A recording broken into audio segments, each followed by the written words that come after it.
وہ مائیں جن کو اولاد نہیں ہو رہی، ڈاکٹر تعویذ حکیم سب سفر کر کے تھک چکے ہیں لیکن دل ابھی بھی خالی۔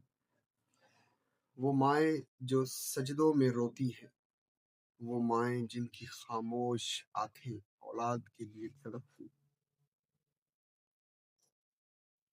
آج میں آپ کو ایک ایسا وظیفہ بتانے جا رہا ہوں جن کو اولاد نہیں ہو رہی۔ وہ یہ وظیفہ اولاد دینے والی ذات اللہ کی، یہ بس ایک ذریعہ۔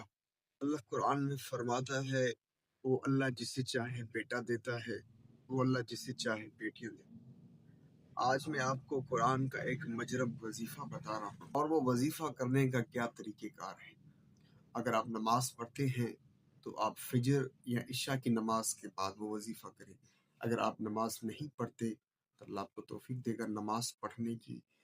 آپ وضو کریں، اول آخر 11 دفعہ درود ابراہیم پڑھیں، اس کے بعد آپ یہ دعا پڑھیں جو ایک پیغمبر نے پڑھی تھی اور اللہ نے اس سے اولاد عطا کی تھی۔ یہ دعا میں آپ کو عربی میں بھی بتا سکتا ہوں، لیکن بعض اوقات ہمارے کچھ ایسے بھائی ہیں جن کو عربی میں پڑھنا نہیں آتا، سمجھ نہیں آتی، اس لیے میں یہ دعا اردو میں ٹرانسلیٹ کر کے آپ کو بتا رہا ہوں، آپ میرے ساتھ پڑھتے جائیں۔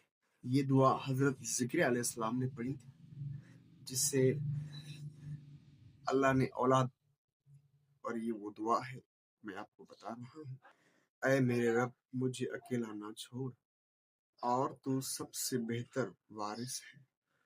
یہ وہ دعا ہے جو حضرت ذکر علیہ السلام نے پڑھی تھی، اور اس کے بعد جو ہم وظیفہ بتانے جا رہے ہیں، ہمارے بہت ایسے بھائی ہیں جو رات کو نیند نہیں کرتے، ذہنی پریشانی میں رہتے ہیں، ٹینشن میں رہتے ہیں، رات گزر جاتی ہے، اس کے لیے وظیفہ اور اس کے لیے حل اور وہ وجوہات جو انہیں پریشان کرتے